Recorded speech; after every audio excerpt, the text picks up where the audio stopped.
The poor boy who invented Nike with $0. Phil Knight. We all have heard of Nike. The brand is globally known and popular with people of all ages and demographics. And why wouldn't it be? It's one of the biggest manufacturers of sports-related goods. If you didn't know about Nike before this video, you probably live under a rock. Today, we will be talking about the story of Phil Knight, who from being nothing but a poor boy, went on to become the inventor of one of the biggest sports brands of all time. You must be wondering, how did he do it? How did he change his fortunes from a poor boy to becoming a billionaire right now? Well, stick around to the end as we answer these questions and more, and delve into the intricacies surrounding the life of Phil Knight. Without any further ado, let's begin. First, let's talk about his upbringing. Knight was born in Portland, Oregon, and was the son of Bill Knight and Loda Cloy Knight. Bill was a lawyer at first, but things didn't work out. He became a newspaper publisher. And he was a man of principles. For example, according to one source, one time Knight asked for a summer job at his publication to earn some money. Now, normally, fathers would allow that and help their sons, but not Bill. He refused and said, "You need to deserve what you earn." As a result, Knight had to go all the way to the rival firm, the Oregonian, just to earn some money. He clearly must have adopted some of these principles from his father, as it was evident as he became successful later on. Now let's fast forward some years. We're in the 1950s now, and Knight has just finished his bachelor's degree in business from the University of Oregon. However, right after graduating, Knight joined the Army and served for almost 8 years, which included 1 year of active duty. Afterward, he then resumed his education and joined the Stanford Graduate School of Business. Here, he further improved his understanding of businesses and famously wrote a paper about how Japanese shoes can overtake German shoes, kind of like how they overtook German cameras. Well, this proved to be the start of his interest in the shoe industry. Basically, while he was writing his paper, he realized the potential for the market for shoes in the US. After completing his master's from Stanford in Business Administration, Knight started to tour different countries in search of an opportunity through which he could make a profitable business. He also visited the city of Kobe in Japan. Maybe he was looking to find a business in shoes, as indicated by the paper he wrote during his master's degree. He found the Onitsuka Company's Tiger brand running shoes there, which are produced in Kobe.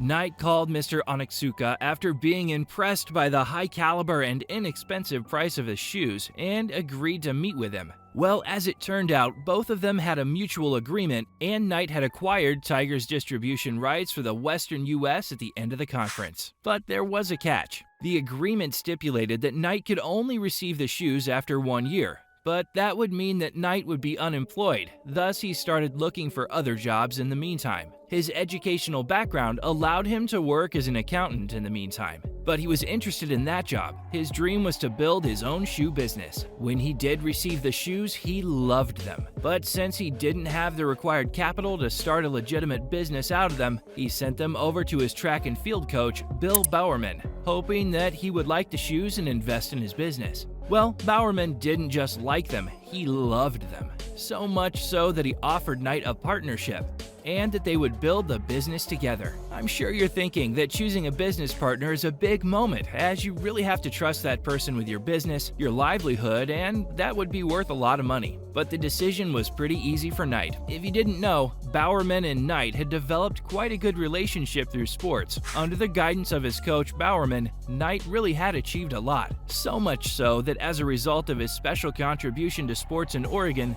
Knight was inducted into the Oregon Sports Hall of Fame in 2000. He had given the University of Oregon over $230 million by the time of his induction, and the majority of that money had gone to athletics. And as a result, the two agreed to work together and build the shoe business from the ground up.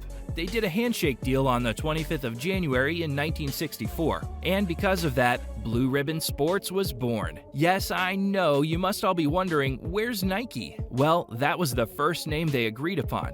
They would soon change it to Nike, and as I continue the story, you're gonna understand how. At first, things were hard. There was limited capital, and Knight had to work part-time at his accountant job as he couldn't afford to leave it. They were struggling with sales, but they had the determination and commitment to work through the difficulties and make sure that their business was a success.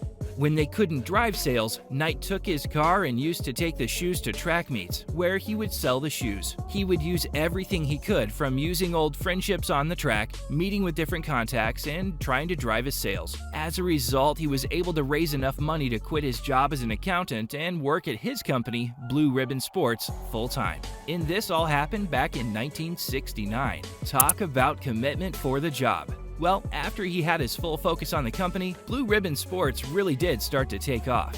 Nike then began to expand its sales operations and opened its first retail store in Santa Monica, California in 1966. Soon sales were rapidly increasing, and they had to hire employees to manage the workload. And this had an added benefit, as their first employee, Jeff Johnson, suggested that they rename the brand to Nike. The reason behind this name was quite a unique one. It was not a tick like everyone thinks, but it represented the Greek winged goddess of victory. Well, Knight and Bowerman must have really loved that suggestion, as they renamed the brand to this new name that we all know and love, Nike, in the year 1971. And well, now that they had rebranded, they also changed their logo in the same year. The also familiar swoosh logo was designed by a graphic designer by the name of Carolyn Davidson. It was famously commissioned for just $35 at the time. Funny thing is that the same logo is now worth billions. And that's not even the best part. Knight at the time didn't even like the logo. He said he didn't love it, but it will gradually grow on him.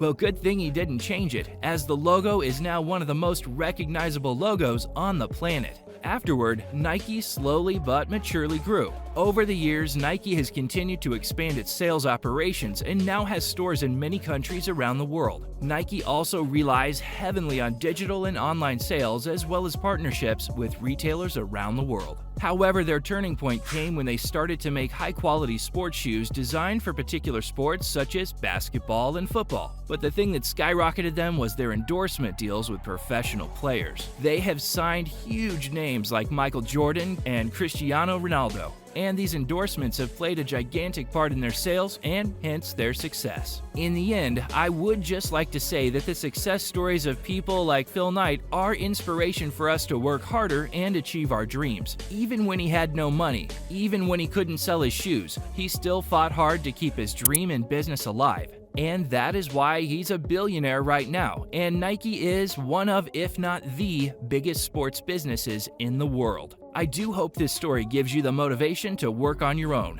Good luck!